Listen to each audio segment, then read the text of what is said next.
ആരാ നിനക്ക് ഇഷ്ടപ്പെട്ട ഭാര്യയെ തന്നത്? ആരാ നിനക്ക് ഇഷ്ടപ്പെട്ട മക്കളെ തന്നത്? ആരാ നിനക്ക് എല്ലാവിധ സൗകര്യങ്ങളും തന്നത്? ഇതെല്ലാം തന്ന റബ്ബ് നിന്നെ നിനക്ക് വെറുതെ തന്നതാണെന്ന് ധരിക്കുന്നുണ്ടോ?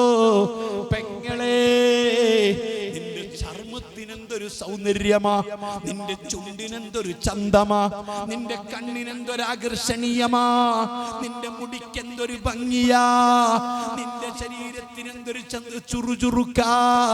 ആരാ നിന്നെ കണ്ടാൽ ആശിച്ചു പോകാത്തത്? ആരാ നിന്നെ ഒരു നോക്ക് കാണാൻ ആഗ്രഹിക്കാത്തത്? ആരാ നിന്നെ ഇഷ്ടപ്പെടാത്തത്? ഇതെല്ലാം നിനക്ക് തന്നതാരാ? ആ റബ്ബ് ഇതൊക്കെ നിനക്ക് തന്നത് വെറുതെയാണെന്ന് ചിന്തിച്ചിട്ടുണ്ടോ? അവനൊരു ലക്ഷ്യവുമില്ലയോ? അവൻ ചോദിക്കുകയില്ലയോ? അവൻ ഇതിന്റെ പിന്നിൽ വലിയ ലക്ഷ്യമില്ലയോ? സഹോദരാ, സഹോദരി, അത് ചിന്തിക്കാൻ പറ്റുന്ന കാര്യങ്ങൾ കേൾക്കണം, ഇടയ്ക്കിടയ്ക്ക് കേൾക്കണം. അതിന്റെ ശരീരത്തെ പിടിച്ചിരുത്തണം. സൂറത്തുൽ കഹ്ഫിൽ റബ്ബ് പറഞ്ഞില്ലേ, വസ്ബിർ നഫ്സക മഅല്ലദീന യദ്ഊന റബ്ബഹും ബിൽ ഗദാതി വൽ അശി യുരീദൂന വജ്ഹഹു വലാ തഅദു ഐനക അന്നും തുരീദു സീനത്തൽ ഹയാത്തിദ് ദുനിയാ. മക്കളെ, എന്റെ പ്രഭാഷണം കേട്ട് നിങ്ങൾ പിരിഞ്ഞു പോകുമ്പോ നിങ്ങളെ കമാൻഡ് എനിക്ക് വേണ്ട, അഭിപ്രായങ്ങൾ എനിക്ക് വേണ്ട, സർട്ടിഫിക്കറ്റ് എനിക്ക് വേണ്ട, മധുരം വേണ്ട, ദമ്മം വേണ്ട, നിങ്ങളെ കുറ്റപ്പെടുത്തൽ വേണ്ട, പൊക്കി പറയൽ വേണ്ട. അതൊന്നും ഞാൻ ഇഷ്ടപ്പെടുന്നില്ല. അതേ സമയത്ത് റബ്ബ് പറഞ്ഞിട്ടുണ്ട്, എല്ലാ വെള്ളിയാഴ്ചയും മുസ്ലിം ഓതലില്ലേ? പുരുഷൻ ഓതണ്ടേ, പെണ്ണുങ്ങൾ ഓതണ്ടേ. واصبر نفسك مع الذين يدعون ربهم بالغداة والعشي. പ്രദോഷമെന്നോ പ്രഭാതമെന്നോ പകലെന്നോ രാത്രിയെന്നോ രാവിലെയെന്നോ വൈകിട്ടെന്നോ വ്യത്യാസമില്ലാതെ റബ്ബിനോട് പ്രാർത്ഥിക്കുന്ന മുഅ്മിനീങ്ങളില്ലേ? റബ്ബിനെ ഓർക്കുന്നവരില്ലേ? റബ്ബിനെ പറ്റി പറയുന്നവരില്ലേ? അവരോടൊപ്പം നിന്റെ ശരീരത്തെ നീ ഒന്ന് പിടിച്ചിരുത്തണം. ആ സദസ്സിലൊന്നിരിക്കണം. നിന്റെ സദസ്സ്, നിന്റെ ശരീരം പലപ്പോഴും ഇരിക്കാൻ കൂട്ടാക്കൂല. മണിക്കൂർ കണക്കിന് കുത്തന നിന്നാലും ഈ സൗകര്യപ്പെട്ട കസേരയിൽ ഒന്നിരിക്കൂല. ഇരിക്കാൻ നിന്റെ മനസ്സ് നിന്നെ കൂട്ടാക്കൂല. അവിടെ മോനെ, നീ നിന്റെ ശരീരത്തെ ഒന്ന് പിടിച്ചിരുത്തണം. അല്ലാഹുവിനെ കുറിച്ച് പറയുന്നവരോടൊപ്പം, അല്ലാഹുവിനെ പറ്റി കേൾക്കുന്നവരോടൊപ്പം, അല്ലാഹുവിനോട് പ്രാർത്ഥിക്കുന്നവരോടൊപ്പം നിന്റെ ശരീരത്തെ ഒന്ന് പിടിച്ചിരുത്തണ്ടേ? മാത്രമല്ല, യുരീദൂന വജ്ഹഹു, അല്ലാഹുവിന്റെ പൊരുത്തം ഉദ്ദേശിച്ച് പറയുകയാ. അല്ലാഹുവിന്റെ പൊരുത്തം ഉദ്ദേശിച്ച് റബ്ബിനെ പറ്റി കേൾക്കുകയാ, റബ്ബിനെ പറ്റി ചിന്തിക്കുകയാ, അവന്റെ നിഅമത്ത് ഓർക്കുകയാ, അവൻ ചെയ്ത ഗുണങ്ങൾ ഓർത്തുകൊണ്ടിരിക്കുകയാ. അവരോടൊന്നിച്ച് നിന്റെ ശരീരത്തെ ഒന്ന് പിടിച്ചിരുത്തുക. ബിസ്മില്ലാഹിർ റഹ്മാനിർ റഹീം. അൽഹംദുലില്ലാഹി റബ്ബിൽ ആലമീൻ വൽ ആഖിബത്തു ലിൽ മുത്തഖീൻ വസ്സലാത്തു വസ്സലാമു അലാ സയ്യിദിനാ മുഹമ്മദിൻ വഅലാ ആലിഹി വഅസ്ഹാബിഹി അജ്മഈൻ. أما بعد فأعوذ بالله من الشيطان الرجيم.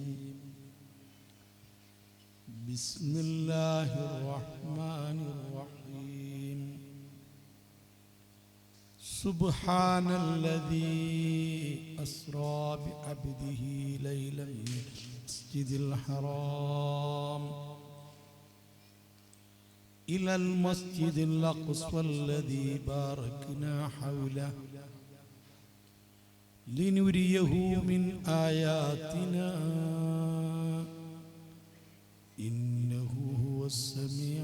بصير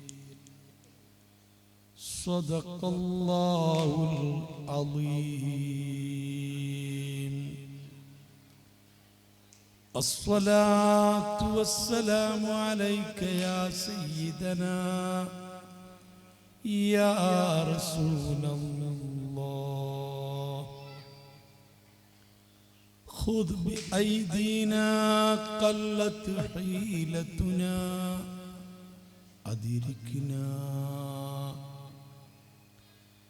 الصلاة والسلام عليك يا سيدنا يا رسول الله. خذ بأيدينا قلت حيلتنا أدركنا. الصلاة والسلام عليك يا سيدنا يا رسول الله. خذ بأيدينا قلت حيلتنا أدركنا.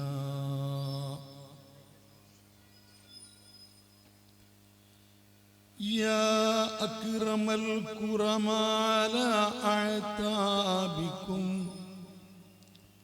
عمر الفقير المرتجي لجنابكم يرجو العطاء على البكاء ببابكم والدمع من عينيه سال سجيما. صلوا عليه وسلموا تسليما. ورأى النبي عجائب الملكوت وسرائر الناسوت والجبروت عينا مدرس مسجد اللاهوت. كم من لدني حواه علوما. صلوا عليه وسلموا تسليما. اللهم صل وسلم وبارك عليه. ആദരണീയരായ പണ്ഡിതന്മാരെ, മഹല്ല് ജമാഅത്ത് ഭാരവാഹികളെ, സുന്നത്ത് ജമാഅത്തിന്റെ കർമ്മോത്സുകരായ പ്രവർത്തകരെ, പ്രിയപ്പെട്ട മുതഅല്ലിമീങ്ങളെ, മാന്യ സഹോദര സഹോദരികളെ, അല്ലാഹു സുബ്ഹാനഹു വ തആല നാം ഒരുമിച്ച് കൂടിയതും പറയുന്നതും കേൾക്കുന്നതും സ്വാലിഹായ അമലായി സ്വീകരിക്കുമാറാകട്ടെ. അല്ലാഹു സുബ്ഹാനഹു വ തആല നമ്മുടെ ശരീരത്തിൽ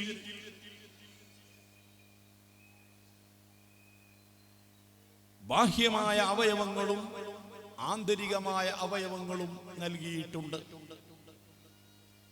ഓരോ ശരീരത്തിലും കോടിക്കണക്കിന് ഉറുപ്പികയുടെ അവയവങ്ങൾ അല്ലാഹു നൽകിയിട്ടുണ്ട്.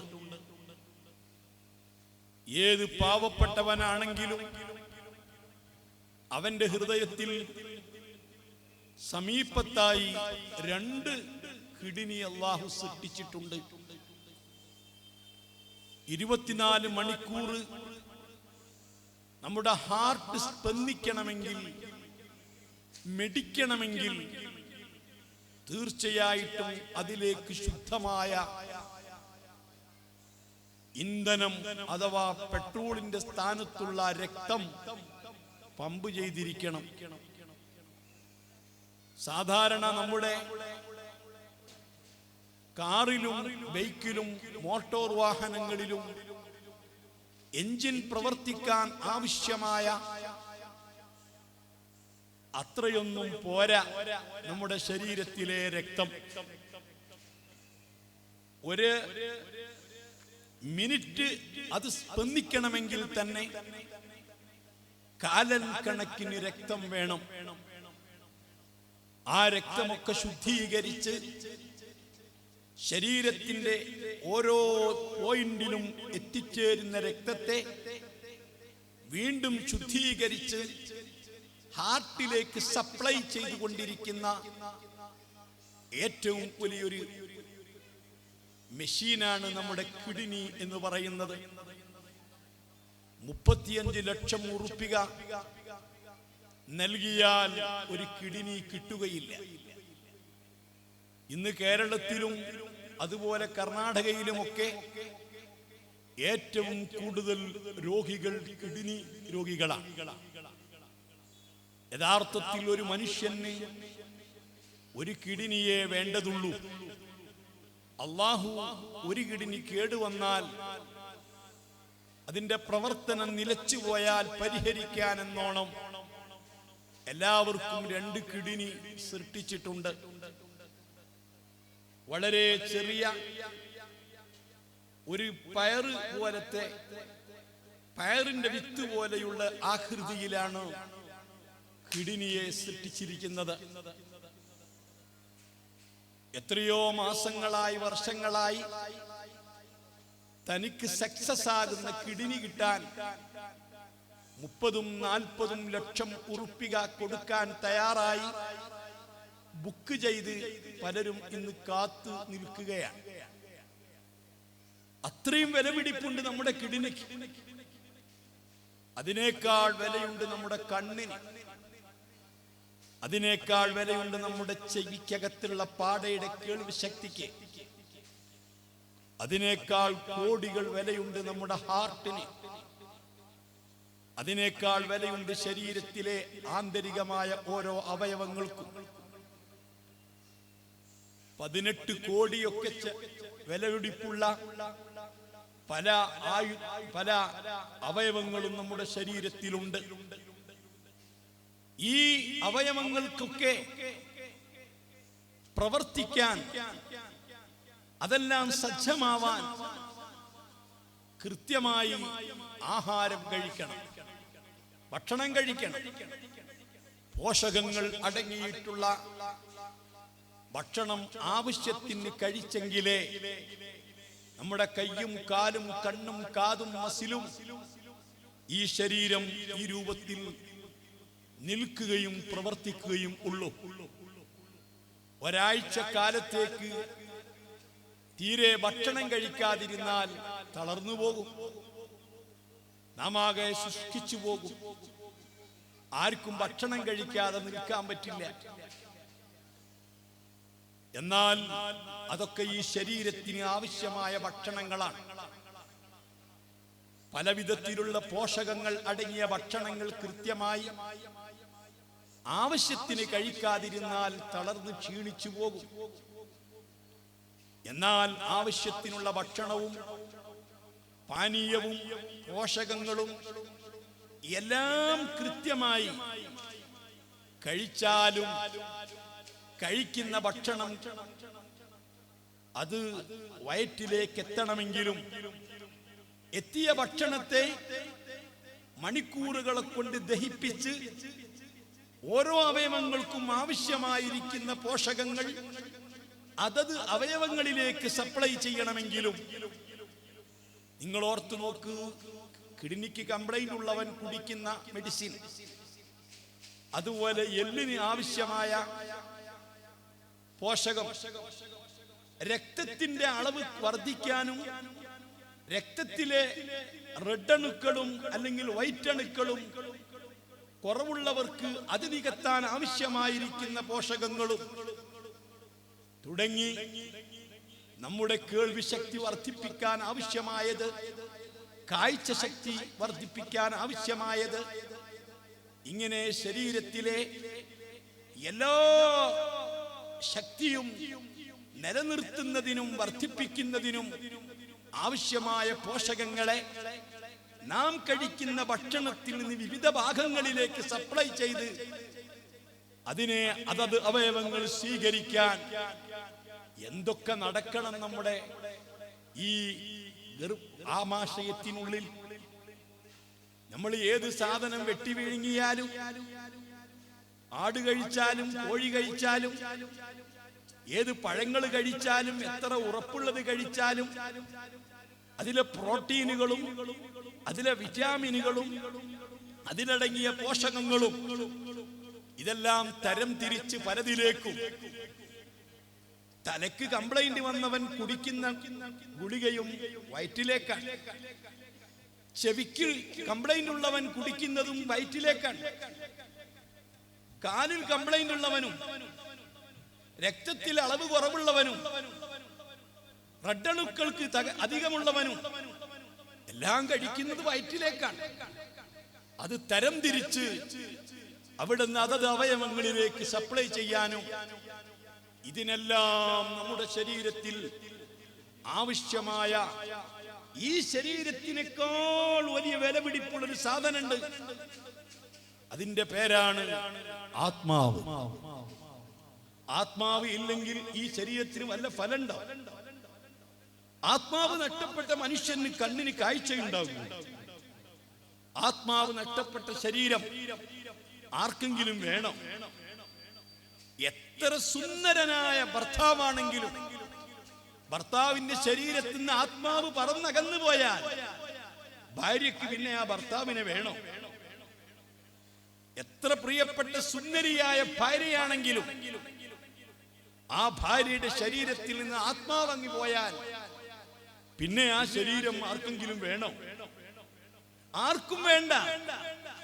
ആ ശരീരം ഒരു 4 മണിക്കൂർ കഴിഞ്ഞാൽ അത് വാസനിച്ചു തുടങ്ങും, അത് ബന്ധങ്ങൾ വിട്ടു തുടങ്ങും, അത് ദ്രവിച്ചു തുടങ്ങും.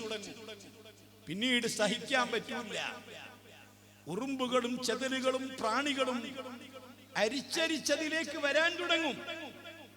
ആ ശരീരം ഒന്നിനും കൊള്ളില്ല. 4 മണിക്കൂർ മയ്യത്ത് വെക്കുകയാണെങ്കിൽ ആ മയ്യത്ത് കിടത്തിയ കട്ടിലിന്റെ 4 കാലിന്മേൽ മണ്ണെണ്ണയിൽ മുക്കിയ ശീല കൊണ്ട് കെട്ടാറില്ല. ഞങ്ങളെ നാട്ടിലൊക്കെ കെട്ടാറുണ്ട്, ഇവിടെ ഉണ്ടോന്ന് അറിയില്ല. അതെന്തിനാ? ഉറുമ്പ് കയറാതിരിക്കാനാ. അത്രയ്ക്കും ഈ ശരീരം പിന്നെ ഒന്നിനും കൊള്ളില്ല. എന്നാൽ ഈ ആത്മാവ് അത് നിലനിൽക്കാനും അതിന് ശക്തി ഉണ്ടാവാനും അത് വളരാനും അത് ഉന്മേഷമുള്ളതായി തീരാനും തളരാതിരിക്കാനും ആത്മാവിന് ചില ഭക്ഷണം കൊടുക്കണം. ആത്മാവിന് മുട്ടയും പാലും അണ്ടിപ്പരിപ്പും മുന്തിരിയും കൊടുത്താൽ പോരാ. അതൊന്നുമല്ല ആത്മാവിനെ നിലനിർത്തുന്ന ഭക്ഷണം. ആത്മാവിനെ നിലനിർത്തുന്ന ഭക്ഷണം സൃഷ്ടാവായ അല്ലാഹുവിനെ കുറിച്ചുള്ള ബോധവും ആ ബോധത്തിലേക്ക് ക്ഷണിക്കുന്ന ഉപദേശങ്ങളുമാണ്. ആ ശരിയായ ബോധം ഉണ്ടാകുമ്പോൾ ആത്മാവ് വളരും, ആത്മാവ് സജീവമാകും, ആത്മാവിന് നല്ല ഉന്മേഷമുണ്ടാകും. ആ ആത്മാവ് തളരാതെ ക്ഷയിക്കാതെ നിലനിൽക്കാൻ ആവശ്യമായിട്ടുള്ള അല്ലാഹുവിന്റെ ദിക്ർ എന്ന് പറഞ്ഞാൽ അല്ലാഹുവിനെ കുറിച്ചുള്ള ഓർമ്മപ്പെടുത്തൽ, അല്ലാഹുവിനെ കുറിച്ചുള്ള സ്മരണ, അല്ലാഹുവിനെ കുറിച്ചുള്ള ഭയം, അല്ലാഹുവിനെ കുറിച്ചുള്ള ചിന്ത, അല്ലാഹുവിന്റെ നിയമങ്ങളും അവന്റെ സുവിശേഷങ്ങളും അവന്റെ താക്കീതുകളെ കുറിച്ചുമുള്ള ബോധം ഉണ്ടാക്കുന്ന ഉപദേശങ്ങൾ കേട്ടുകൊണ്ടിരിക്കണം. അത് കേൾക്കൽ നിർബന്ധമാണ്. അത് കേൾക്കാതിരുന്നാൽ, അത് ശ്രദ്ധിക്കാതിരുന്നാൽ ആ ആത്മാവ് ക്ഷയിച്ചു പോകും, ആത്മാവ് ദുഷിച്ചു പോകും, ആത്മാവ് പാടെ കറുത്തു പോകും. ഇതുകൊണ്ടാണ് അത് ഏത് വിവരമുള്ളവരും അത് കേൾക്കണം. വിവരമുണ്ടെങ്കിലും വലിയ ബോധമുണ്ടെങ്കിലും അത് കേൾക്കണം. ഈ മഹല്ലത്തിലെ ഈ ജുമുഅത്ത് പള്ളിയല്ലേ, ഇതിൽ എല്ലാ വെള്ളിയാഴ്ചയും ജുമുഅ നടക്കാറുണ്ട്. പ്രായപൂർത്തിയെത്തിയ മുസ്ലിമായ പുരുഷൻ അവന് ജുമുഅ നിർബന്ധം. നിസ്കാരങ്ങളെ കൂട്ടത്തിൽ ഏറ്റവും പ്രധാനപ്പെട്ട നിസ്കാരം ജുമുഅ നിസ്കാരമാണ്. ആ ജുമുഅ നിസ്കാരം കഴിഞ്ഞിട്ടേ മറ്റു നിസ്കാരങ്ങൾക്ക് മുഴുവനും സ്ഥാനമുള്ളൂ. നിസ്കാരം അല്ലാഹുവിലേക്കുള്ള മിഅ്റാജാണ്. ആ നിസ്കാരത്തിൽ ഏറ്റവും പ്രധാനപ്പെട്ട നിസ്കാരം ജുമുഅ നിസ്കാരമാണ്. പഴയകാലത്ത് ആരും ജുമുഅ ഉപേക്ഷിക്കാറില്ല.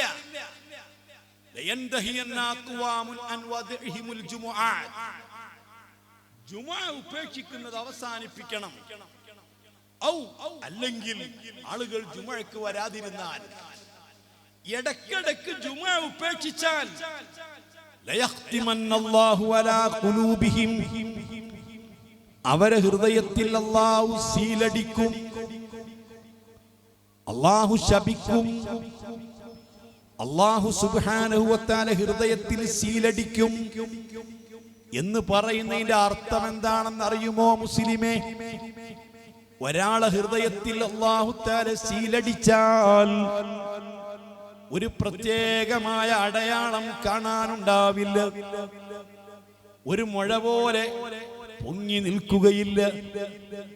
അല്ലാഹു സീലടിക്കുക എന്നതിന്റെ അർത്ഥം അവന്റെ ശാരീരികമായി അവൻ എന്തെങ്കിലും സംഭവിക്കുമെന്നല്ല. അവന്റെ ബിസിനസ്സും അവന്റെ സാമ്പത്തിക സ്രോതസ്സും തകർന്നു പോകുമെന്നല്ല. അല്ലാഹ് ഒരാളെ സീലടിക്കുമെന്ന് പറഞ്ഞാൽ അവന്റെ മുഖത്ത് പ്രത്യക്ഷത്തിൽ ഒരു കല വന്ന് വീഴുമെന്നല്ല, മാരക രോഗങ്ങൾ ഉണ്ടാകുമെന്നല്ല. മറിച്ച് മുസ്ലിമായ സ്ത്രീയും പുരുഷനും അറിയണം, അല്ലാഹു സുബ്ഹാനഹു വ തആല ഒരാളെ സീലടിക്കും എന്ന് പറഞ്ഞാൽ, ഒരാളെ ശപിക്കും എന്ന് പറഞ്ഞാൽ അവന് പ്രത്യക്ഷത്തിൽ ബാഹ്യമായി ഒരു കംപ്ലൈന്റും വരില്ല. മറിച്ച് ആര് ഉപദേശിച്ചാലും, ആര് നന്മ അവനോട് നിർദ്ദേശിച്ചാലും, നല്ല കാര്യങ്ങൾ അവന് പറഞ്ഞു കൊടുത്താലും ആരെയും അവൻ സ്വീകരിക്കുകയില്ല. ഉസ്താദ് പറയുന്നത് സ്വീകരിക്കുകയില്ല, പണ്ഡിതന്മാർ പറയുന്നത് സ്വീകരിക്കുകയില്ല, ഖത്വീബ് പറയുന്നത് സ്വീകരിക്കുകയില്ല, അതേ തന്റെ പ്രിയപ്പെട്ട ഉപ്പ പറയുന്നത് സ്വീകരിക്കുകയില്ല, തന്റെ ഉമ്മ പറയുന്നത് സ്വീകരിക്കുകയില്ല, ഭാര്യ പറയുന്ന നന്മകൾ സ്വീകരിക്കുകയില്ല. ആര് ഉപദേശിച്ചാലും ആ ഉപദേശം അവൻ സ്വീകരിക്കുകയില്ല. ഞാൻ ചോദിക്കുകയാ, നിങ്ങളിൽ ആരെങ്കിലും ആ രൂപത്തിൽ നിങ്ങൾക്ക് അനുഭവപ്പെട്ടിട്ടുണ്ടോ? നിങ്ങൾ ചിലരെ കുറിച്ച് പറയാറുണ്ടോ? എന്റെ കുടുംബത്തിൽ, എന്റെ മക്കളിൽ, അയൽവാസികളിൽ, കൂട്ടുകാരിൽ, പരിചയക്കാരിൽ തീരെ ഒരാളും പറഞ്ഞാൽ സ്വീകരിക്കാത്തവരുണ്ട്. അവൻ ഉദ്ദേശിച്ചതേ അവൻ ചെയ്യുകയുള്ളൂ, ആരും അവനെ ഉപദേശിച്ചത് കൊണ്ട് കാര്യമില്ല എന്ന് പറയപ്പെടുന്ന ചില ആളുകളുണ്ടെങ്കിൽ അവരെ കുറിച്ച് നിങ്ങൾ അറിഞ്ഞോളൂ, അല്ലാഹ് ശപിച്ചു പോയി, ഹൃദയത്തിൽ സീലടിച്ചു പോയി. ഖതമല്ലാഹു അലാ ഖുലൂബിഹിം വഅലാ സമഇഹിം وعلى أبصارهم غشاوة ولهم عذاب عظيم. എത്രയെത്ര ആളുകൾ ആ രൂപത്തിലുള്ളവരുണ്ട്. അത് ജുമുഅക്ക് പങ്കെടുക്കാതിരുന്നാൽ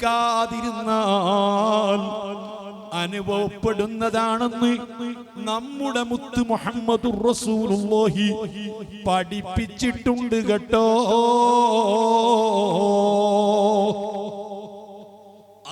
മുസ്ലിമായ പുരുഷൻ, പ്രായപൂർത്തിയെത്തിയ പുരുഷൻ, നാട്ടിൽ സ്ഥിരതാമസക്കാരനായ പുരുഷൻ കൃത്യമായി ജുമുഅക്ക് പങ്കെടുക്കണം. അതേ, പക്ഷേ ജുമുഅ നിസ്കാരത്തിനൊരു പ്രത്യേകതയുണ്ട്. യാ അയ്യുഹല്ലദീന ആമനൂ ഇദാ നൂദിയ ലിസ്സലാത്തി മിൻ യൗമിൽ ജുമുഅത്തി ഫസ്ഔ ഇലാ ദിക്രില്ലാഹ്. വെള്ളിയാഴ്ച ദിവസം നിങ്ങൾ ജുമുഅ നിസ്കാരത്തിലേക്ക് വിളിക്കപ്പെട്ടാൽ അല്ലാഹുവിന്റെ ദിക്റിലേക്ക് നിങ്ങൾ പോകണം. അതേ, ഏത് മഹല്ലത്തിലെ ജുമുഅ അത് സ്വഹീഹാവാൻ, അത് ശരിയാവാൻ 40 ആളുകൾ, ആ മഹല്ലത്തിലെ സ്ഥിരതാമസക്കാരായ 40 ആളുകൾ, ജുമുഅന്റെ ഷർത്തും ഫർളും അറിയുന്ന 40 ആളുകൾ, അക്ഷരം തെറ്റാതെ ഫാത്തിഹ സൂറത്തും അത്തഹിയ്യാത്തും ഒക്കെ ഓതാൻ അറിയുന്ന 40 ആളുകൾ, ഖുതുബയുടെ ഷർത്തും ഫർളും ഒക്കെ അറിയുന്ന 40 ആളുകൾ ആ മഹല്ലത്തിൽ ഉണ്ടാവണം. അവര് കേൾക്കുന്ന വിധത്തിൽ ഖതീബ് ഖുതുബയോദണം. 40 ആളുകൾ കേൾക്കണം. ആ 40 ആളുകൾ നല്ല ചെവി കേൾക്കുന്നവരാവണം. അവര് കേൾക്കാൻ വിധം ശബ്ദത്തിൽ ഖുതുബയോദണം.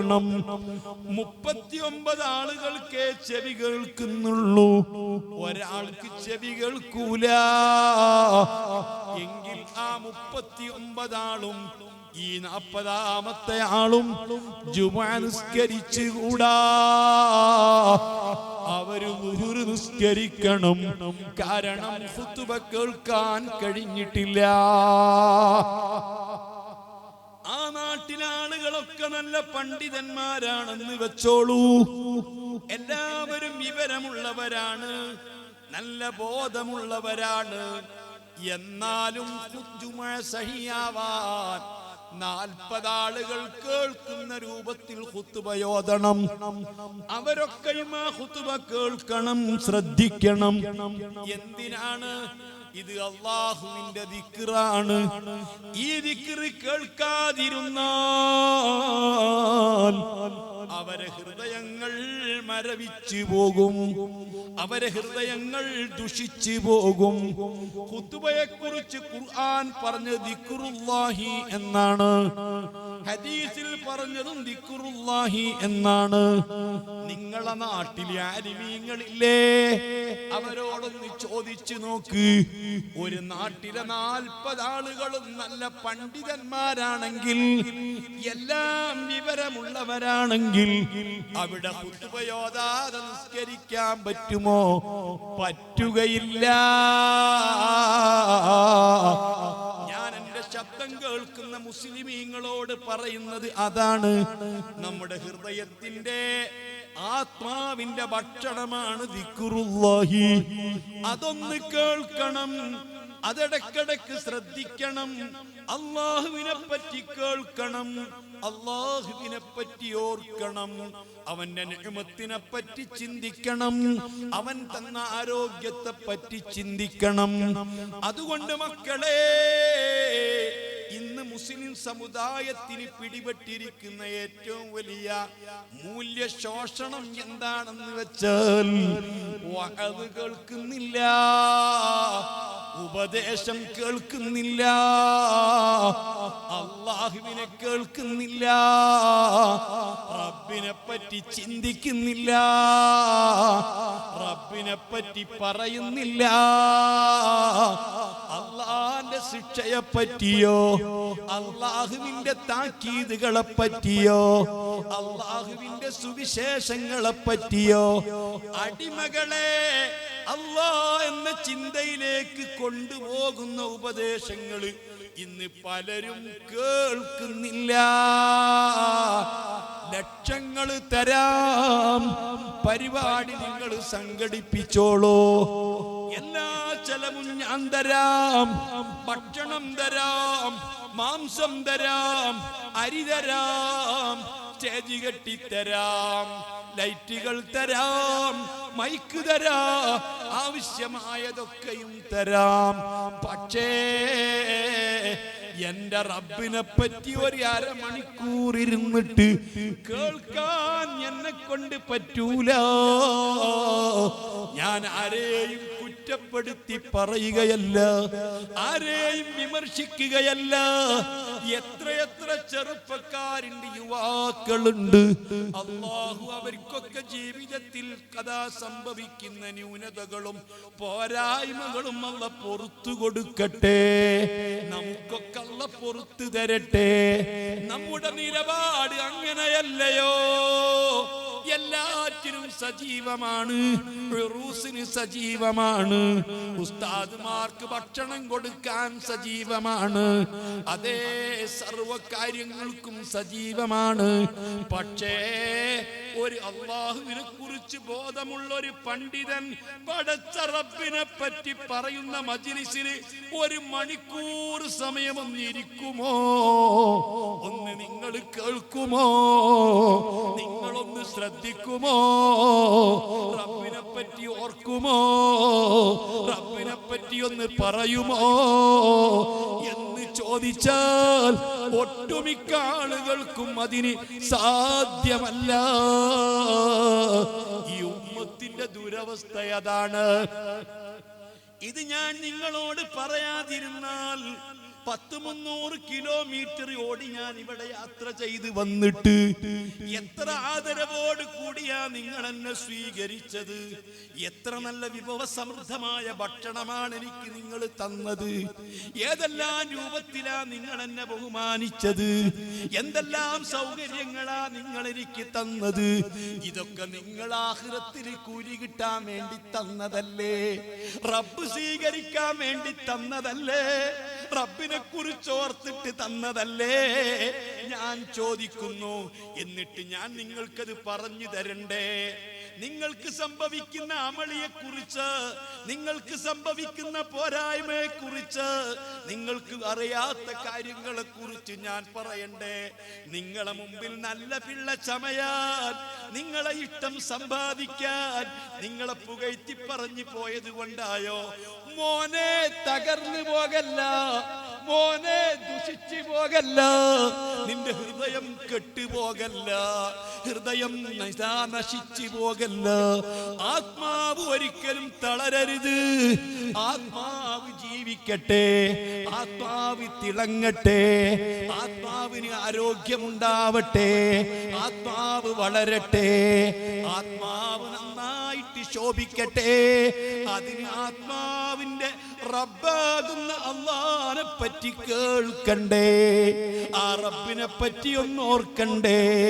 ആ റബ്ബിനെ പറ്റി ആരെങ്കിലും പറയുമ്പോ നമ്മളൊന്ന് കേട്ടുകൊടുക്കണ്ടേ? അല്ലാഹു സുബ്ഹാനഹു വ തആല ഈ മജ്‌ലിസ് അതിന് നിമിത്തമായി നമ്മളിൽ നിന്ന് കബൂൽ ചെയ്യട്ടെ. ഞാൻ സങ്കടപ്പെടുകയാ. ഏത് രൂപത്തിലായത് നിങ്ങളോട് പറയേണ്ടത് എന്നെനിക്കറിഞ്ഞുകൂടാ. ആയിരക്കണക്കിന് ചെറുപ്പക്കാര് പല ഉറൂസിലും റോഡ് സൈഡിൽ നിൽക്കാറുണ്ട്, സഹോദരിമാര് നിൽക്കാറുണ്ട്. പാതിരായി 11 മണി കഴിഞ്ഞോ? ഈ 11 മണി കഴിഞ്ഞിട്ടും ഉറൂസിൽ സജീവമായിട്ട് പ്രവർത്തിക്കുന്നുണ്ട്. മാസങ്ങളോളം അതിന് ഉറക്കൊഴിച്ചവരുണ്ട്, പരമാവധി സാമ്പത്തികമായി സഹായിച്ചവരുണ്ട്. ഇങ്ങനെയൊക്കെ ചെയ്തിട്ട് എന്തേ മോനെ നിന്റെ റബ്ബിനെ പറ്റി പറയുന്നത് ഒന്ന് കേൾക്കാനുള്ള മനസ്സ് കിട്ടാത്തത്? എന്റെ റബ്ബ് എന്നോട് പറയുന്നത് എന്താ? എന്റെ റബ്ബിനെ പറ്റി ഞാൻ അറിയേണ്ടതെന്താ? എന്റെ റബ്ബ് എന്നോട് ഉപദേശിക്കുന്നത് എന്താ? ഔലാലക ഫഔലാ തുമ്മ ഔലാലക ഫഔലാ അയഹ്സബുൽ ഇൻസാനു അയ്യുതറക സുദാ. മനുഷ്യ, ഇങ്ങനെയൊക്കെ റബ്ബിനെ പറ്റി ഓർത്തിട്ട് റബ്ബ് നിനക്ക് നിഅമത്തുകൾ തന്നിട്ട് ആരാ നിന്റെ കണ്ണിന് കാഴ്ച തന്നത്? ആരാ നിന്റെ കേൾവി ശക്തി നിനക്ക് നൽകിയത്?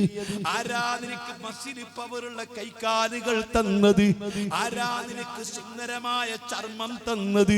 ആരാ നിനക്ക് നല്ല ചുണ്ടുകൾ തന്നത്? ആരാ പ്രിയപ്പെട്ട സഹോദരാ നിനക്ക് ബുദ്ധി തന്നത്? നിനക്ക് ആരാ ബിസിനസിന് ഐഡിയ തന്നത്? ആരാ നിനക്ക് ഇഷ്ടപ്പെട്ട ഭാര്യയെ തന്നത്? ആരാ നിനക്ക് ഇഷ്ടപ്പെട്ട മക്കളെ തന്നത്?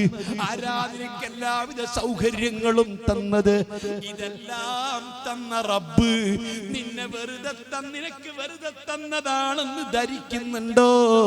പെങ്ങളെ, നിന്റെ ചർമ്മത്തിനെന്തൊരു സൗന്ദര്യമാ, നിന്റെ ചുണ്ടിനെന്തൊരു ചന്തമാ, നിന്റെ കണ്ണിനെന്തൊരു ആകർഷണീയമാ, നിന്റെ മുടിക്കെന്തൊരു ഭംഗിയാ, നിന്റെ ശരീരത്തിനെന്തൊരു ചുറുചുറുക്കാ. ആരാ നിന്നെ കണ്ടാൽ ആശിച്ചു പോകാത്തത്? ആരാ നിന്നെ ഒരു നോക്ക് കാണാൻ ആഗ്രഹിക്കാത്തത്? ആരാ നിന്നെ ഇഷ്ടപ്പെടാത്തത്? ഇതെല്ലാം നിനക്ക് തന്നതാരാ? ആ റബ്ബിതൊക്കെ നിനക്ക് തന്നത് വെറുതെയാണെന്ന് ചിന്തിച്ചിട്ടുണ്ടോ? അവനൊരു ലക്ഷ്യവുമില്ലയോ? അവൻ ചോദിക്കുകയില്ലയോ? അവൻ ഇതിന്റെ പിന്നിൽ വലിയ ലക്ഷ്യമില്ലയോ? സഹോദരാ, സഹോദരി, അത് ചിന്തിക്കാൻ പറ്റുന്ന കാര്യങ്ങൾ കേൾക്കണം, ഇടയ്ക്കിടയ്ക്ക് കേൾക്കണം. അതിന്റെ ശരീരത്തെ പിടിച്ചിരുത്തണം. സൂറത്തുൽ കഹ്ഫിൽ റബ്ബ് പറഞ്ഞില്ലേ, വസ്ബിർ നഫ്സക മഅല്ലദീന യദ്ഊന റബ്ബഹും ബിൽഗദാതി വല്ലശീ യുരീദൂന വജ്ഹഹു വലാ തഅദു ഐനാക അൻഹും തുരീദു സീനത്തൽ ഹയാത്തിദ് ദുനിയാ. മക്കളെ, എന്റെ പ്രഭാഷണം കേട്ട് നിങ്ങൾ പിരിഞ്ഞു പോകുമ്പോ നിങ്ങളെ കമാൻഡ് എനിക്ക് വേണ്ട, അഭിപ്രായങ്ങൾ എനിക്ക് വേണ്ട, സർട്ടിഫിക്കറ്റ് എനിക്ക് വേണ്ട, മധുരം വേണ്ട, ദമ്മും വേണ്ട, നിങ്ങളെ കുറ്റപ്പെടുത്തൽ വേണ്ട, പൊക്കി പറയൽ വേണ്ട. അതൊന്നും ഞാൻ ഇഷ്ടപ്പെടുന്നില്ല. അതേ സമയത്ത് റബ്ബ് പറഞ്ഞിട്ടുണ്ട്, എല്ലാ വെള്ളിയാഴ്ചയും മുസ്ലിം ഓതലില്ലേ? പുരുഷൻ ഓതണ്ടേ, പെണ്ണുങ്ങൾ ഓതണ്ടേ. വസ്ബിർ നഫ്സക മഅല്ലദീന യദ്ഊന റബ്ബഹും ബിൽഗദാതി വല്ലശീ. പ്രദോഷമെന്നോ പ്രഭാതമെന്നോ പകലെന്നോ രാത്രിയെന്നോ രാവിലെയെന്നോ വൈകിട്ടെന്നോ വ്യത്യാസമില്ലാതെ റബ്ബിനോട് പ്രാർത്ഥിക്കുന്ന മുഅ്മിനീങ്ങളില്ലേ? റബ്ബിനെ ഓർക്കുന്നവരില്ലേ? റബ്ബിനെ പറ്റി പറയുന്നവരില്ലേ? അവരോടൊപ്പം നിന്റെ ശരീരത്തെ നീ ഒന്ന് പിടിച്ചിരുത്തണം. ആ സദസ്സിലൊന്നിരിക്കണം. നിന്റെ സദസ്സ്, നിന്റെ ശരീരം പലപ്പോഴും ഇരിക്കാൻ കൂട്ടാക്കൂല. മണിക്കൂർ കണക്കിന് കുത്തന നിന്നാലും ഈ സൗകര്യപ്പെട്ട കസേരയിൽ ഒന്നിരിക്കൂല. ഇരിക്കാൻ നിന്റെ മനസ്സ് നിന്നെ കൂട്ടാക്കൂല. അവിടെ മോനെ, നീ നിന്റെ ശരീരത്തെ ഒന്ന് പിടിച്ചിരുത്തണം. അള്ളാഹുവിനെ കുറിച്ച് പറയുന്നവരോടൊപ്പം, അള്ളാഹുവിനെ പറ്റി കേൾക്കുന്നവരോടൊപ്പം, അള്ളാഹുവിനോട് പ്രാർത്ഥിക്കുന്നവരോടൊപ്പം നിന്റെ ശരീരത്തെ ഒന്ന് പിടിച്ചിരുത്തണ്ടേ. മാത്രമല്ല, യുരീദൂന വജ്ഹഹു, അല്ലാഹുവിന്റെ പൊരുത്തം ഉദ്ദേശിച്ച് പറയുകയാ. അല്ലാഹുവിന്റെ പൊരുത്തം ഉദ്ദേശിച്ച് റബ്ബിനെ പറ്റി കേൾക്കുകയാ, റബ്ബിനെ പറ്റി ചിന്തിക്കുകയാ, അവന്റെ നിഅമത്ത് ഓർക്കുകയാ, അവൻ ചെയ്ത ഗുണങ്ങൾ ഓർത്തുകൊണ്ടിരിക്കുകയാ. അവരോടൊന്നിച്ച് നിന്റെ ശരീരത്തെ ഒന്ന് പിടിച്ചിരുത്തുക. വലാ തഅദു ഐനക അൻഹും തുരീദു സീനത്തൽ ഹയാത്തിദ് ദുനിയാ. ആഖിർ സമാനിലെ മക്കളെ, മുഹമ്മദ്മാരെ, അഹ്മദ്മാരെ, റിയാസ്മാരെ, നിയാസ്മാരെ, ഇസ്ലാമിന്റെ ചുണക്കുട്ടികളാണെന്ന് അവകാശപ്പെടുന്ന മുസ്ലിം പേരുകൾ സ്വീകരിച്ച് മുസ്ലിം തറവാട്ടിൽ പിറന്ന് മുസ്ലിം പള്ളിയിലും അതേ ഇസ്ലാമിന്റെ ഇതുപോലെ സർവ പരിപാടികളിലും സജീവമായ സാന്നിധ്യമുള്ള മെയ്ക്കരുത്തോടുകൂടി പ്രവർത്തിക്കുന്ന സാമ്പത്തികമായി ചെലവഴിക്കുന്ന ചുണക്കുട്ടികളെ, ഇത്തരം പാവങ്ങള് റബ്ബിനെ പറ്റി പറഞ്ഞുകൊണ്ടിരിക്കുന്ന, റബ്ബിനെ പറ്റി കേട്ടുകൊണ്ടിരിക്കുന്ന, റബ്ബിന്റെ നിഅമത്തുകൾ ഓർത്തുകൊണ്ടിരിക്കുന്ന, അവന്റെ നിയമങ്ങളും അവന്റെ താക്കീതുകളും അവന്റെ ശിക്ഷകളും അവന്റെ സുവിശേഷങ്ങളും പറഞ്ഞുകൊണ്ടിരിക്കുന്നവരെ കണ്ടില്ല എന്ന് വെക്കല്ല, കണ്ണ് തെറ്റിപ്പോകല്ല. അവരോടൊന്നിച്ച് നിന്റെ ശരീരം പിടിച്ചിരുത്തിക്കോ. വലാ തുതി മൻ അഗ്ഫൽനാ ഖൽബഹു അൻ ദിക്രിനാ. നമ്മുടെ ദിക്റിനെ തൊട്ട് കൽബ് ശ്രദ്ധയില്ലാത്ത, ബോധമില്ലാത്ത, വഅദ് കേൾക്കാത്ത, ഇഷ്ടപ്പെടാത്ത, അതിലേക്ക് മനസ്സ് പോകാത്ത, അതിന് സമയം കണ്ടെത്താത്ത, അവസരം കണ്ടെത്താത്ത ആളുകൾക്ക് വഴിപ്പെടണ്ട. ഖുർആനിലില്ലേ, അൽ കഹ്ഫിലില്ലേ, നിങ്ങൾക്ക് പരിചയക്കാരായ, കൂട്ടുകാരായ, സ്നേഹിതന്മാരായ ഉസ്താദുമാരില്ലേ, ഒന്ന് ചോദിച്ചുകൂടെ? വകാന അംറുഹു ഫുറുത്വാ. അവരെ കാര്യം വളരെ പരിതാപകരമാ, വളരെ മോശമാ, അപകടമാ. അത്തരം അപകടത്തിൽ നിങ്ങൾ പെടാതിരിക്കാൻ, നശിക്കാതിരിക്കാൻ, ദുഷിക്കാതിരിക്കാൻ ഞാൻ എൻ്റെ പ്രിയപ്പെട്ട മുത്തുമുഅ്മിനീങ്ങളോട് ഓർമ്മപ്പെടുത്തുന്നു. അല്ലാഹുവിനെ പറ്റി പറയുന്ന, അല്ലാഹുവിനെ പറ്റി കേൾക്കുന്ന സർവ സദസ്സിലും നിങ്ങളെ സാന്നിധ്യം വേണേ. അതൊന്ന് കേൾക്കണേ, അതൊന്ന് ശ്രദ്ധിക്കണേ. വിശുദ്ധ ഖുർആൻ അത് കേൾക്കാൻ മനുഷ്യൻ തയ്യാറാവണം. ഈ ഉമ്മത്തിനെ ഗ്രസിച്ചിരിക്കുന്ന ഏറ്റവും വലിയ അപകടം ഇന്നതാണ്. എല്ലാം ഷറാ, ഞങ്ങൾക്ക് കേൾക്കണ്ട. ഞാൻ ചോദിക്കുന്നു സഹോദര, അല്ലാഹു സുബ്ഹാനഹു വ തആല നമുക്ക് സാമ്പത്തികമായിട്ട് പുരോഗതി തന്നു എന്ന് വെച്ചോളൂ, അല്ലെങ്കിൽ അല്ലാഹു നമുക്ക് നല്ല ആരോഗ്യം തന്നു, അല്ലെങ്കിൽ അല്ലാഹു നമുക്ക് നല്ല ബിസിനസ്, നല്ല സൗകര്യങ്ങൾ തന്നു. അത്തരം ആളുകൾ വഴി കേൾക്കാൻ വന്നിരിക്കുക. ഏതെങ്കിലും മജ്‌ലിസിൽ ഇരിക്കുന്നത് കണ്ടിട്ടുണ്ടാ? ഞാൻ പേര് പറഞ്ഞാൽ പലർക്കും ഇഷ്ടപ്പെടൂല, അതുകൊണ്ട് പേര് പറയുന്നില്ല. അവര് കോടികൾ തന്നിരിക്കും, അവരുടെ നല്ല സഹായങ്ങൾ ഉണ്ടാകും, എല്ലാ അർത്ഥത്തിലും അവര് നമുക്ക് ആവശ്യമാണ്. അല്ലാഹു അവർക്കൊക്കെ പുറത്തു കൊടുക്കട്ടെ. അതേ സമയത്ത് ഞാൻ ചോദിക്കുന്നു, അവരെ ഹൃദയമൊന്ന് തെളിയാൻ, അവരെ ആത്മാവിന് സജീവമാവാൻ, അവരെ ആത്മാവൊന്ന് വെളിച്ചമുള്ളതായി തീരാൻ, അവരെ ആത്മാവ് ദുഷിക്കാതിരിക്കാൻ എന്ത് ദിക്റാണ് അവർ കേൾക്കുന്നത്? നിങ്ങൾക്ക് കേൾക്കണോ? ഹുജ്ജത്തുൽ ഇസ്ലാം അബൂ ഹാമിദ് അൽ ഗസാലി റഹ്മത്തുള്ളാഹി അലൈഹി ഹിജ്റ 450 ജനിച്ച് 505 വഫാത്തായ പണ്ഡിതനാണ് ഹുജ്ജത്തുൽ ഇസ്ലാം അബൂ ഹാമിദ് അൽ ഗസാലി റഹ്മത്തുള്ളാഹി അലൈഹി. വല്ലാത്ത പണ്ഡിതനാണ്. ആ മഹാനായ ഗസാലി ഇമാം കയ്യൊപ്പില്ലാത്ത ഒരു വിഷയമല്ല. 55 വയസ്സാ ജീവിച്ചത്. ആ കാലഘട്ടത്തിൽ ഈ ലോകത്തെ പ്രഥമ യൂണിവേഴ്സിറ്റികളാകുന്ന നിലാമിയ മദ്രസ, അൽ അസ്ഹർ യൂണിവേഴ്സിറ്റി, സൈത്തൂന യൂണിവേഴ്സിറ്റി, ഇതല്ലേ ലോകത്തെ ആദ്യത്തെ യൂണിവേഴ്സിറ്റികൾ. മദ്രസത്താ നിലാമിയയിൽ 60ഉം 70ഉം 90ഉം വയസ്സ് പ്രായമുള്ള വലിയ വലിയ പണ്ഡിതന്മാർ ഉള്ള സമയത്താണ് 25 വയസ്സ് പ്രായമുള്ള ഗസാലി ഇമാമിനെ അതിന്റെ വൈസ് ചാൻസലറായി നിയമിക്കുന്നത്, പ്രിൻസിപ്പലായി നിയമിക്കുന്നത്. അത്രയും വലിയ പണ്ഡിതനായിരുന്നു ഇമാം ഗസാലി. ഇപ്പോൾ ഏകദേശം 1000 കൊല്ലമായി ലോകത്തോട് വിട പറഞ്ഞിട്ട് ഈ കാലയളവിൽ ഗസാലി ഇമാമിനോട് കിടപിടിക്കുന്ന ഒരു പണ്ഡിതൻ ലോകത്ത് വന്നിട്ടില്ല.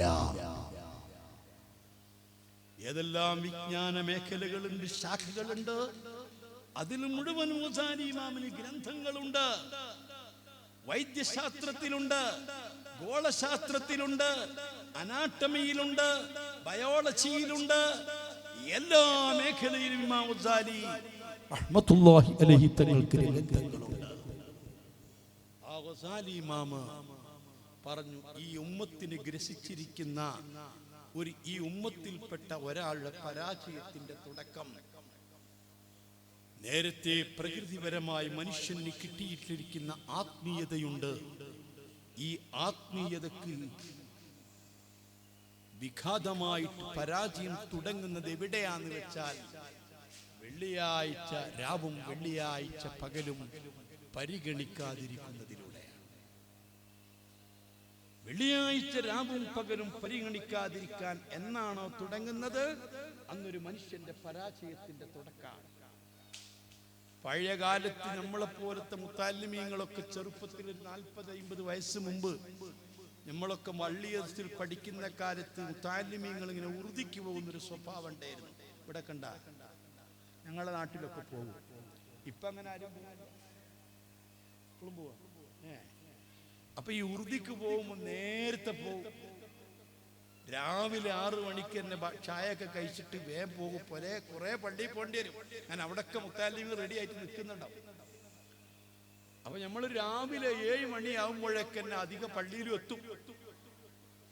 അങ്ങനെ 7 മണിക്ക് തന്നെ അവിടെ എത്തിക്കഴിഞ്ഞാൽ ഒരു 8 മണിയാകുമ്പോഴേക്ക് ആ മഹല്ലത്തിൽപ്പെട്ട 40ഉം 50ഉം 60ഉം ഒക്കെ വയസ്സുള്ള ആളുകൾ 8 മണിയാകുമ്പോഴേക്ക് ജുമുഅക്ക് വന്ന് തുടങ്ങും.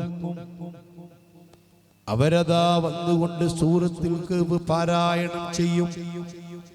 2ഉം 3ഉം തവണ അതുപോലെ സ്വലാത്ത് ചൊല്ലിക്കൊണ്ടിരിക്കും. നമ്മുടെ നാട്ടിൽ ആ കാലത്ത് കണ്ടിരുന്നതാ 11 മണിയാകുമ്പോഴേക്ക് ഒട്ടുമിക്ക പള്ളികളിലും അകമ്പള്ളി ജനങ്ങളെ കൊണ്ട് നിറഞ്ഞുപോയി. 11 മണിയാകുമ്പോഴേക്ക് പള്ളികളൊക്കെ നിറഞ്ഞുപോയി. അല്ലാഹ്, ആ സ്ഥാനത്ത് ഇന്ന് നമ്മുടെ നാടുകളിൽ, നമ്മുടെ പള്ളികളിൽ എത്ര സജീവ സുന്നത്തിയമായത്തിന്റെ പ്രവർത്തകരുള്ള മഹല്ലുകളാ, എത്രമാത്രം ദീനിനെ കുറിച്ച് വാചാലമായി പറയുന്ന പ്രവർത്തകരാ, ആലിമീങ്ങളാ. ഞാൻ ചോദിക്കുന്നു, 12:30 മണിക്ക് വാങ്ങാണെങ്കിൽ 12 മണിയാകുന്ന സമയത്ത് നമ്മുടെ പള്ളികളിലൊക്കെ എത്ര ആളുകൾ ജുമുഅക്ക് എത്തിയിരിക്കും? സുബ്ഹാനല്ലാഹ്. ഇങ്ങനൊരു വെള്ളിയാഴ്ചയെ കുറിച്ചുള്ള ഒരു പരിഗണന ഇന്ന് നമുക്ക് ഇല്ല. അതാണ് ഈ ഉമ്മത്തിന്റെ പരാജയത്തിന്റെ തുടക്കമെന്ന് ഗസാലി ഇമാം പറഞ്ഞിട്ടില്ലേ? ഞാൻ ചോദിക്കുന്നു സഹോദര, നിങ്ങളെപ്പോഴും കുറ്റപ്പെടുത്തുകയാണെന്ന് തോന്നരുത്, ഒരാളെയും വിമർശിക്കുകയാണെന്ന് തോന്നരുത്. ഓർമ്മപ്പെടുത്തലുകൾ മാത്രമാ. അതാണല്ലോ തദ്കീർ. ഓർമ്മപ്പെടുത്തൽ, അതിനാണല്ലോ വഅളുകൾ, അതിനാണല്ലോ പ്രഭാഷണങ്ങൾ, അതിനാണല്ലോ ദിക്റിന്റെ മജ്‌ലിസുകൾ. ഈ ഓർമ്മപ്പെടുത്തുന്ന കൂട്ടത്തിൽ ഞാൻ ഓർമ്മപ്പെടുത്തുന്നു, എന്തെല്ലാം കാര്യങ്ങൾക്ക് വേണ്ടി നാം പ്രതിജ്ഞ ചെയ്യാറുണ്ട്. ആതുര സേവന രംഗത്ത് നമ്മൾ പ്രവർത്തിക്കാമെന്ന് പ്രതിജ്ഞ ചെയ്യാറുണ്ട്. ഇന്ത്യ രാജ്യത്തിന്റെ നിർമ്മിതികളിൽ സജീവ സാന്നിധ്യം ഉണ്ടാകുമെന്ന് പ്രതിജ്ഞ ചെയ്യാറുണ്ട്. വർഗീയതക്കെതിരെ, ഭീകരതക്കെതിരെ, ഫാഷിസത്തിനെതിരെ ഞാൻ പ്രവർത്തിക്കുമെന്ന് പ്രതിജ്ഞ ചെയ്യാറുണ്ട്. ആതുര സേവന രംഗത്ത് എന്റെ സാന്നിധ്യം ഉണ്ടാകുമെന്ന് ഞാൻ പലരും പ്രതിജ്ഞ ചെയ്യാറുണ്ട്. ഉസ്താദുമാര് പ്രതിജ്ഞ ചൊല്ലിത്തരാറുണ്ട്. ആവേശത്തോടെ നമ്മളത് ഏറ്റുചൊല്ലാറുണ്ട്. എന്തേ മോനെ, നിനക്കൊരു പ്രതിജ്ഞ ചെയ്തൂടെ? ഇല്ല, ഒരൊറ്റ വെള്ളിയാഴ്ച ദിവസവും മൽക്കഫ് ഞാൻ മുടക്കൂല. ഒരു ദിവസം, ഒരു വെള്ളിയാഴ്ചയും ഒരു 300 സ്വലാത്തെങ്കിലും ഞാൻ ചൊല്ലാതിരിക്കൂല.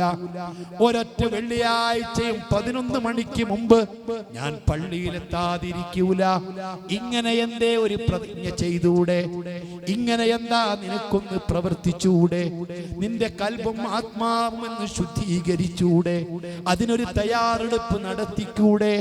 മരിച്ചു പോകണ്ടേ നമുക്ക് അല്ലാഹുവിന്റെ മുൻപിൽ ചെല്ലണ്ടേ? സൃഷ്ടാവായ റബ്ബിനെ കുറിച്ച് ബോധം വേണ്ടേ? അല്ലാഹു അത്തരം ബോധം നമുക്ക് നൽകുമാറാവട്ടെ.